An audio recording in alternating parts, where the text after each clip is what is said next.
नमस्ते। बातचीत के हमारे इस खास कार्यक्रम में आप सबका स्वागत। जैसा आप देख पा रहे हैं, अखिल स्वामी सर हमारे साथ मौजूद हैं। सर, बहुत स्वागत है। महाराष्ट्र, झारखंड के इलेक्शन के रिजल्ट्स जो आए, जो नतीजे आए, इसके अलावा उत्तर प्रदेश में जो नतीजे आए, साथ में वायनाड की लोकसभा सीट और लोकसभा में प्रियंका गांधी की जीत के बाद संसद की नई तस्वीर, उस तस्वीर से किसको किसको किस तरीके की दिक्कतें होंगी, ये सारी बातचीत आज की इस चर्चा में होगी। अखिल सर, शुरुआत पहले मैं एक टिप्पणी के साथ आपका एक रिएक्शन लूं कि क्या कुछ है महाराष्ट्र झारखंड के इलेक्शंस की जीत और हार पर। एक जगह इंडिया गठबंधन की जीत, एक जगह महायुति की जीत, एनडीए की जीत। जय संविधान। देखिए राम प्रकाश जी, आप तो ईस्टर्न यूपी के रहने वाले हैं। एक शब्द आपने, क्या आप जानते हैं, उसको कहते हैं घिलुआ।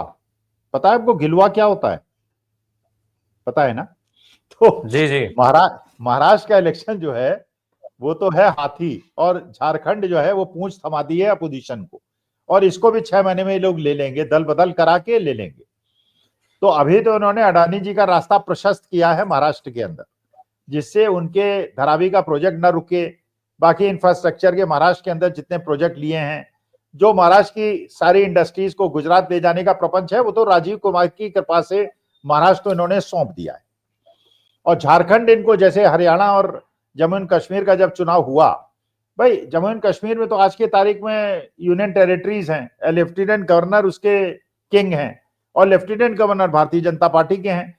तो वो भी उन्होंने जिता दिया कि ठीक है, कंसोलेशन प्राइस है, तुम जीत लो। और बाकी हरियाणा में जो कांग्रेस जीतने वाली थी, वहां भी उन्होंने, राजीव कुमार जी ने वहां पे जिता दिया बीजेपी को। वही इन्होंने महाराष्ट्र के अंदर। अच्छा, मुझे अब ये शक है कहीं ऐसा ना हो, जब तक ये गणना खत्म हो, कि कहीं 288 में 288 सीटें महायुति जीत जाए, एक भी सीट महाविकास आघाड़ी को न मिले। क्योंकि आप देखिए, वो जो फहाद मलिक हैं, जो समाजवादी पार्टी, ये एनसीपी के कैंडिडेट थे और नवाब मलिक की बेटी के खिलाफ लड़ रहे थे। पहले 16 चरण में फहाद जीत रहे थे लंबी लीड से, और 17वें चक्र में इतने वोट पड़े कि वो हार गए। और उसके बाद ये पता चला कि जहां वो हारे, वो सारी 99% चार्ज ईवीएम थी। अभी मैं उनको सुन रहा था, वो बता रहे थे पहले 16 चरण में वो बहुत आगे चल रहे थे, 17वें चरण में 99% चार्ज बैटरीज आई और उनको हरा दिया गया। अब सेटिंग तो हो चुकी थी पहले, अब सेटिंग में कहीं होगी 288 की 288 सीटें महायुति जीत जाए। अच्छा देखिए, अब इस इलेक्शन के माध्यम से एक चीज तो स्पष्ट हो गई, मोदी जी ने, शाह जी ने और देवेंद्र फडणवीस ने शरद पवार को भी निपटा दिया। खत्म, politics of Sharad Pawar is over. Supriya Sule की राजनीति खत्म, उद्धव ठाकरे की राजनीति खत्म, संजय राउत की राजनीति खत्म, उत्तर प्रदेश में अखिलेश यादव की राजनीति खत्म। अच्छा, वो कंसोलेशन के लिए झारखंड जिताना था, उन्होंने जिता दिया। अब सोचिए, यूपी के अंदर ऐसी सीट कुंदर की, जहां 60% मुसलमान वोट है, वहां पे समाजवादी पार्टी का कैंडिडेट की जमानत जब्त हो गई, 1 लाख वोट से हार गया वो। और जो बिल्कुल मुस्लिम मेजोरिटी पोलिंग बूथ है, वहां 80% वोट बीजेपी को मिल रहे हैं। तो देखिए, अब तो मैं किसी का भाषण सुनूंगा नहीं, मैं किसी की बाइट सुनूंगा नहीं, और कृपा करके मुझे दिखाइएगा भी नहीं। मुझे आती है कोफ्त, मुझे आता है गुस्सा। वो इसलिए कि भाषण सुन सुन के अब चट गए। सारी दुनिया जानती है कि हरियाणा में कांग्रेस जीत रही थी, सारी दुनिया जानती है महाराष्ट्र के अंदर महाविकास आघाड़ी जीत रही थी, छत्तीसगढ़ में जीत रही थी, मध्य प्रदेश में जीत रही थी, सब जगह हार गई। इसका मतलब यह है कि आप लोगों के भाषण अब हम नहीं सुनेंगे। अब तो हम ये जानना चाहते हैं आपसे, केवल राहुल गांधी से, उद्धव ठाकरे से, शरद पवार से, अखिलेश यादव से, व्हाट नेक्स्ट? अब क्या करोगे? चुनाव फिक्स्ड है, ईवीएम फिक्स्ड है, एलन मस्क ने भी कह दिया, सब कुछ फिक्स्ड है। इसीलिए मोदी जी निश्चिंत होकर चले गए, अमित शाह भी मुंबई छोड़ के चले गए, फिक्स हो गया था। एकनाथ शिंदे ने खुद कह दिया था कि हमारा कोई सिटिंग विधायक हारेगा नहीं, और नहीं हारा। यही हरियाणा में कह दिया था सैनी साहब ने कि सारी व्यवस्था हो गई, हम जीत रहे हैं। तो देखिए, पॉइंट ये है कि अब आपके भाषण हम क्यों सुने? Why should we listen to you? अब मुझे यह बताइए कि आप करेंगे क्या? क्या देश के लोकतंत्र और संविधान को बचाने की जिम्मेदारी अखिल स्वामी और राम प्रकाश राय की है केवल? आप राजनीति में बैठे, हम तो राजनीति के हैं नहीं, हमें तो कांग्रेस और सपा से और बीजेपी से कोई लेना देना है नहीं। हम तो इमरजेंसी में इंदिरा जी के खिलाफ लड़े थे, आज आपके खिलाफ लड़ रहे हैं, केवल लोकतंत्र संविधान को चल। सर लेकिन एक बात ये भी उठती है ना कि जिससे मान लीजिए आपने कहा कि ये सारे लोग हैं, क्या करेंगे, ईवीएम मैनेज है, चुनाव की प्रक्रियाएं, चुनाव फिक्स है। भाई चुनाव आयोग आज की तारीख में अगर मुख्य चुनाव आयोग चुनने के लिए सुप्रीम कोर्ट एक व्यवस्था देता है, उस व्यवस्था को बदल करके संसद से नई व्यवस्था लगा दी जाती है, तो जाहिर सी बात है देश के लोगों को ये समझ में आ जाना चाहिए कि अब चुनाव निष्पक्ष नहीं होगा। राजनीतिक दलों को समझ में आ जाना चाहिए। बावजूद इसके अगर इस तरीके से इलेक्शंस होते हैं, आप हारते रहते हैं और हर बार जनता से लेकर के तमाम ऐसे लोगों की उम्मीदों को तोड़ते हैं, तो निश्चित तौर पे उसका विपक्ष गुनहगार है। लेकिन रास्ते क्या हैं विपक्ष के पास? जरा आप एक बार थोड़ा से रास्ते भी तो बताइए, कुछ रास्ता भी दिखाइए। नहीं, रास्ता में वही बता रहा था। देखिए पॉइंट अच्छा। यह है कि इसमें विपक्ष दोषी नहीं है, हाँ इसमें जनता भी दोषी नहीं है। भाई जनता तो वोट दे सकती है, जनता ने वोट दिया। विपक्षी दलों को संगठित होकर इलेक्शन लड़ना था, उन्होंने महाराष्ट्र के अंदर लड़ा, उनकी तो कोई कमी नहीं है, जनता की भी कमी नहीं है। मैं हरियाणा में जानता हूं जनता ने कांग्रेस को वोट दिया। लेकिन अगर मान लीजिए ईवीएम फिक्स्ड है और ये 99% बैटरी का जवाब नहीं देते हैं मुख्य चुनाव आयुक्त, अरे अन्ना हजारे ने आपसे परमिशन ली थी क्या? जयप्रकाश ने जब आंदोलन चलाया था, जिसमें हम लोगों ने भी पार्टिसिपेट किया था और जेपी आंदोलन में बढ़ चढ़ के भाग लिया था, वो क्या गवर्नमेंट ऑफ इंडिया से परमिशन ली थी क्या? रामदेव ने जो आंदोलन चलाया था उसमें परमिशन ली थी क्या? अगर आप देख रहे हैं कि आपको चुनाव आयोग से न्याय नहीं मिलता, ईवीएम से चुनाव मैनिपुलेट होता है, तो जनता के दरबार में उतरते क्यों नहीं हो भाई? अगर उद्धव ठाकरे और शरद पवार और राहुल गांधी अपने घर में बैठ जाएंगे और कोई अमेरिका निकल जाएगा, कोई ब्रिटेन निकल जाएगा, अरे तुम तो पैसे वाले लोग हो, निकल जाओगे यार, हम जनता क्या करेगी यहां पर? तो या तो सड़क पे उतरो, गांधीवादी आंदोलन अहिंसात्मक, सड़क पे, जैसे जयप्रकाश के आंदोलन में मैंने पार्टिसिपेट किया था, भोपाल के अंदर पोस्टिंग थी, मेरी पहली नौकरी लगी थी। शंकर दयाल शर्मा हारे थे भोपाल में बुरी तरह से, कोई विश्वास नहीं कर सकता था, और एक बड़े साधारण से आदमी ने शंकर दयाल शर्मा को हराया था। मोरारजी भाई की मीटिंग हुई थी, लाखों की भीड़ थी।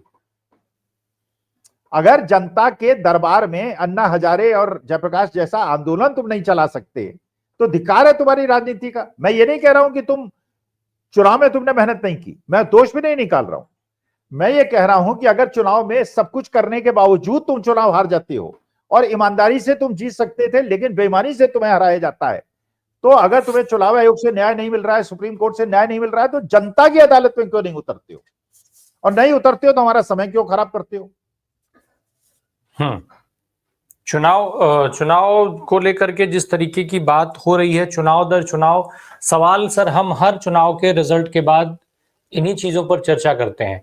विपक्ष के लोग जो हारे हुए नेता हैं, वो सारे लोग ये कहते हैं कि चुनाव में बेईमानी हुई, ईवीएम मशीन फलाना ढिमका, लेकिन उसके बाद फिर वो अगले चुनाव में उसी तरीके से लग जाते हैं। चुनावी मोड ऐसे ही चलता रहता है।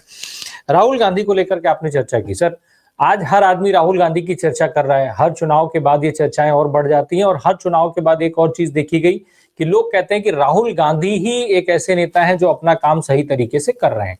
लेकिन इस काम का नतीजा क्या है, रिजल्ट क्या है? रिजल्ट तो इनका भी जीरो ही है। कहीं ऐसा तो नहीं कि राहुल गांधी को ओवरबर्डन किया जा रहा है, अतिरिक्त उनके ऊपर एक प्रेशर होता जा रहा है और राहुल गांधी के पास भी कोई विकल्प नहीं बचा है? नहीं नहीं, मैं बिल्कुल सहमत नहीं, मैं बिल्कुल सहमत नहीं। बिना बात के लिए कांग्रेस को बदनाम करने का एक षड्यंत्र है, जिसमें बड़े बड़े पत्रकार भी हैं। देखिए असली मुद्दा यह है कि जब 1977 का इलेक्शन हुआ था, जनता पार्टी के पास कोई लीडरशिप नहीं थी, मोरारजी भाई कोई लीडर नहीं थे, इंदिरा जी की बड़ी स्ट्रांग लीडरशिप थी, क्योंकि उस समय निष्पक्ष चुनाव होते थे, ईमानदारी के चुनाव होते थे, इसलिए जनता पार्टी ने स्वीप किया था। आज ईमानदारी का चुनाव नहीं होता है।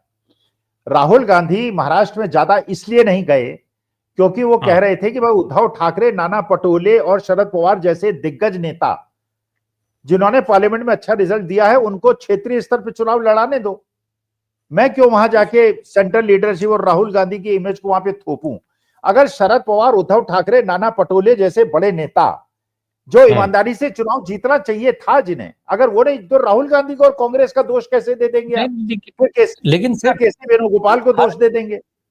हर चुनाव के बाद कोई ना कोई नेता सामने आकर के कहता है कि ईवीएम में ये खेल हुआ है, संजय राउत आज लगातार बार बार ये लिख रहे हैं, चिल्ला रहे हैं कि नहीं नहीं नहीं नहीं, ये चुनाव नहीं है, बैलेट पेपर से चुनाव कराओ, और ये जनमत नहीं है, फलाना ढिमका। राहुल गांधी ईवीएम पे सवाल क्यों नहीं उठाते हैं? क्यों ईवीएम के अगेंस्ट वो नहीं बोलते हैं? क्यों अपनी गलती को स्वीकार नहीं कर लेते हैं? जिस तरीके से तमाम उन्होंने स्वीकार किया है कि भाई कांग्रेस ईवीएम को लेकर के आई, लेकिन कांग्रेस से ये गलती हुई और उसका खामियाजा अब देश नहीं भुगतेगा, चुनाव हम जो है इससे ईवीएम से नहीं होने देंगे, देश अपने आप उनके साथ खड़ा हो जाएगा। अरे यही तो मैं राम प्रकाश जी कह रहा हूं भाई। देखिए, राहुल जी कहें, शरद पवार कहें, उद्धव ठाकरे कहें, संजय राउत कहें, अखिलेश यादव कहें, कोई न सुने। अरे यार, कहने से कोई सुनता है क्या? जो बात मैं कह रहा हूं वही बात आप कह रहे हैं। मैं राहुल गांधी से भी रुष्ट हूं, मैं संजय राउत से भी रुष्ट हूं, मैं शरद पवार से भी मेरी अपेक्षा फेल हुई है, अखिलेश यादव की नेतागिरी से मैं खुश नहीं हूं। अरे आपके स्टेटमेंट से हम नहीं कन्विंस होते हैं। मैं यही तो कह रहा हूं, तो जयप्रकाश बनने से कौन रोकता है? आपको रामदेव बनने से कौन रोकता है? आपको अन्ना हजारे बनने से कौन रोकता है? अगर आप सड़क में नहीं उतरते हैं, एक गांधीवादी आंदोलन आप जो हिंदुस्तान की हम सबसे मजबूत पक्ष है नहीं देते हैं और ये स्टेटमेंट देते हैं, स्टेटमेंट देते रहो, राहुल गांधी भी स्टेटमेंट दे देते हैं, तो क्या अंतर पड़ता है? आप कह रहे हैं कि वो इलेक्शन ना होने दें। अरे वो केयर फॉर राहुल गांधी, राहुल गांधी को भी अरेस्ट कर लेंगे, कह देंगे कि एंटी नेशनल आदमी है, देश के अंदर अव्यवस्था फैला रहा है, कोई व्यवस्था फैला रहा है। भाई आप जनता के सामने, मैं तो कह रहा हूं, मुंह में पट्टी बांधिए, पीछे हाथ बांध लीजिए कि हम अहिंसात्मक आंदोलन करेंगे। आए शरद पवार सड़क पे, उद्धव ठाकरे आए, यहां हुड्डा जी आए, अखिलेश यादव आए, तेजस्वी यादव आए, सड़कों पे उतरिए। अगर लाखों करोड़ों लोग नहीं सड़क पे इकट्ठे होते हैं तो उसके बाद आपको भी प्रश्न पूछने का अधिकार नहीं है, जनता को भी प्रश्न पूछने का अधिकार नहीं है। लेकिन अगर आते हैं तो आइए ना, अब सड़क पे उतरिए यार। नहीं उतरते हैं तो चूड़ी पहन के घर बैठ जाइए। चूड़ी के नाम पे कोई महिलाएं मुझ पर आरोप न लगा दें, चूड़ी पहनना बड़ा सम्मानीय है, महिलाएं बड़ी मुहावरा है, इसमें कुछ हो नहीं जी। सर एक चीज और, अब जरा हम लोग चुनाव की तरफ चल पड़े। जिस तरीके से महाराष्ट्र के इलेक्शन का रिजल्ट आया, भारतीय जनता पार्टी ने बाला साहब के नाम पर वोट मांगा था। बाला साहब का नाम उद्धव ठाकरे के काम नहीं आया, लेकिन भाजपा के काम आ गया। उधर इसको आप कैसे देख रहे हैं? एक दूसरा, शरद पवार साहब की रिटायरमेंट भी अनाउंस हुई, लोगों को भावनात्मक रूप से वो कन्विंस नहीं कर पाए, भतीजा जो है वो चाचा के ऊपर भारी दिख रहा है। अरे यार, यही बात तो आप बार बार रिपीट कर रहे हैं राम प्रकाश जी, बार बार मैं आपको समझा रहा हूं। अरे इसमें उद्धव ठाकरे क्या करें, इसमें शरद पवार क्या करें, इसमें राहुल गांधी क्या करें, इसमें नाना पटोले क्या करें? अगर ईवीएम सेट है, 99% चार्ज मशीन जो 16 उसमें चरणों में फहाद को जिताती है और 17 चरणों में हरा देती है, जहां पे कुंदरकी का समाजवादी पार्टी का जो 60% मुस्लिम पॉपुलेशन है वहां जमानत जब्त हो जाती है, तो इसमें दोष क्यों दे रहे हैं इनको आप? सर लेकिन जब तक ये बातें कॉन्क्रीट नहीं होंगी तब तक तो सवाल हमारे यही बनते हैं ना। हम तो सवाल यही पूछेंगे, नहीं बनते। मैं कह रहा हूं, अगर आप सड़क पे नहीं उतरते हैं तो ये राहुल गांधी और उद्धव ठाकरे बकवास ना करें। देखिए, ये बात हिंदुस्तान का बीजेपी के नेता भी जानते हैं। हरियाणा में मेरे बीजेपी के बड़े बड़े नेताओं से बात हुई है, उन्होंने इलेक्शन के काउंटिंग एक दिन पहले कहा था कि 80% चांस है कांग्रेस जीत रही है। जब इलेक्शन रिजल्ट आ गए, उन्होंने कहा हमें नहीं पता इलेक्शन हम कैसे जीते हैं। यही महाराष्ट्र के अंदर स्थिति है। प्रश्न यह है कि अगर ईवीएम सेट है तो दोष निकालने के बजाय मैं तो केवल एक प्रश्न पूछ रहा हूं राम प्रकाश जी, अगर अपोजिशन वाले सड़क पे नहीं उतरते, अहिंसात्मक गांधीवादी आंदोलन को खड़ा करने के लिए, जैसा जेपी ने किया, जैसा अन्ना हजारे ने किया, जैसे रामदेव ने किया, तो आप सड़क घर पे बैठ जाइए, हम आपका साथ नहीं देंगे। सर लेकिन भाजपा ये कह देती है कि अब झारखंड के लिए वो कह रहे हैं कि अगर ईवीएम में हुई बेईमानी हुई, गड़बड़ी हुई, तो झारखंड कैसे जेएमएम जीत गया, कैसे? वही तो राम प्रकाश जी मैं आपको बता रहा हूं। मैंने शुरुआत वहीं से की कि हरियाणा और जम्मू एंड कश्मीर के चुनाव में हरियाणा कांग्रेस जीतनी थी, वहां बीजेपी को जिता दिया। Jammu and Kashmir union territory है, जहां एलजी का शासन है, वहां पे कंसोलेशन के लिए अपोजिशन को जिता दिया। अरे झारखंड में जो जिताया है, 6 महीने के अंदर देखिएगा गिरा देंगे, 6 महीने के अंदर गिरा देंगे। अच्छा, एक और चीज समझ लीजिए राम प्रकाश जी, इस समय मैं चुनाव के रिजल्ट से मैं कोई परेशान नहीं हूं। फाइनेंस का प्रोफेसर हूं, एक बहुत बड़ी चीज पे आगाह कर रहा हूं आपको, और don't take what I am saying is lightly मत लीजिएगा, बहुत सीरियस टोन पे बात कर रहा हूं। अडानी इन्होंने जिता तो दिया, राजीव कुमार जी ने बीजेपी को।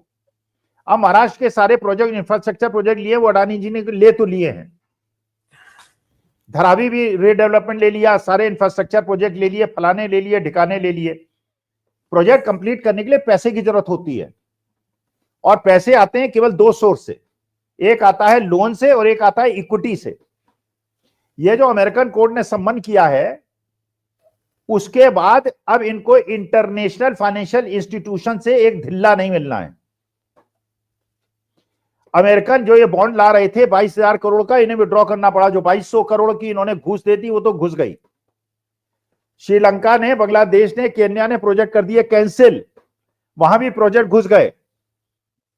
अब सवाल यह है कि जब इक्विटी मार्केट में 1.5 लाख करोड़ का नुकसान अडानी जी को खुद हो गया है 2 दिन के अंदर, और टोटल 3 लाख करोड़ का नुकसान हो गया है 2 दिन के अंदर, तो इक्विटी में अभी तो एलआईसी ने 12,000 करोड़ का शेयर खरीद लिया, इसलिए शेयर गिरा नहीं है। अगर लोग ट्रैप में न फंसे, अडानी का शेयर 20% पे रह जाएगा, क्योंकि अब इन्हें ना तो विदेश से पैसा मिलेगा, ना इक्विटी से पैसा मिलेगा, ना भारतीय बैंक पैसा दे पाएंगे। भारतीय बैंक ने अपनी मैक्सिमम लिमिट क्रॉस कर ली है।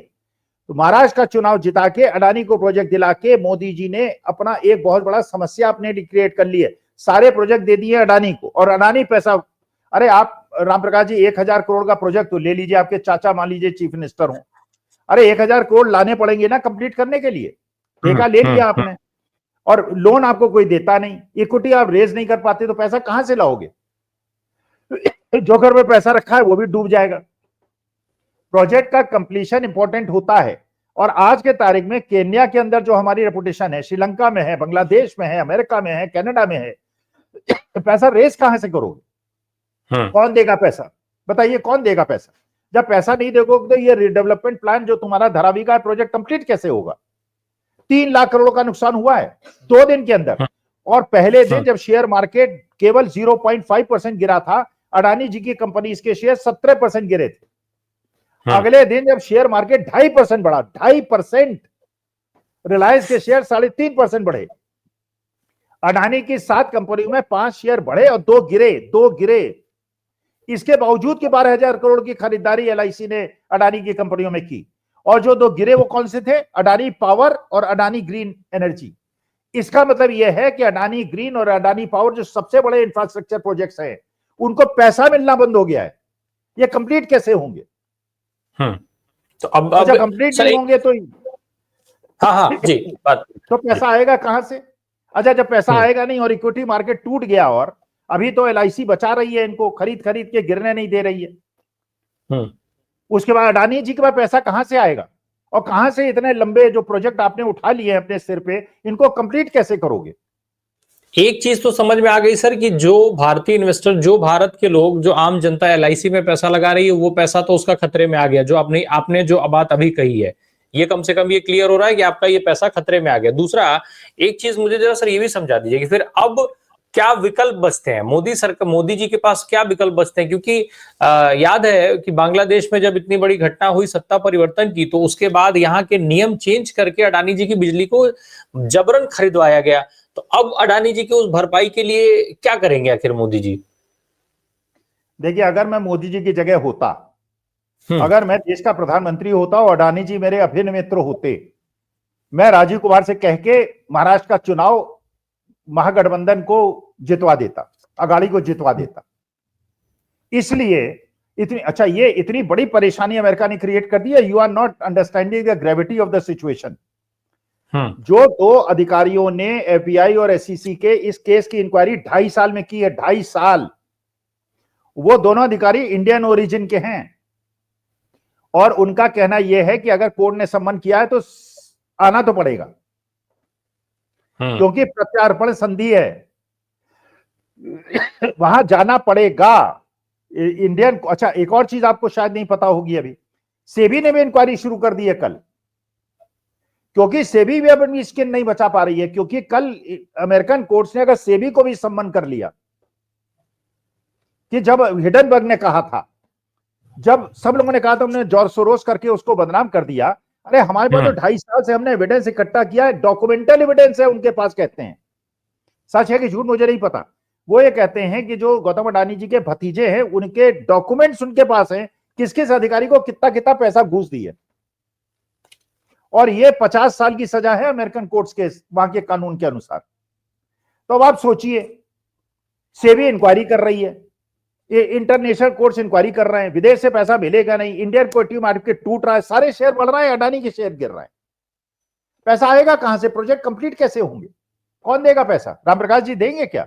तो मैं तो आपसे भी निवेदन करता हूं, अगर आपका कश्मीर में कोई प्लॉट हो तो उसको बेच के अडानी के शेयर खरीद लीजिए, मैं बेच दूंगा आपको। सर, जो अभी बात हो रही है जिस तरीके से अमेरिका और ये सारी बातें ठीक है, लेकिन सेबी की जांच का आपने जिक्र किया, लेकिन माधवी बुश तो एज इट इज अपनी जगह पे बैठी हुई, तो सेबी जांच करके उनको क्लीन चिट दे देगी।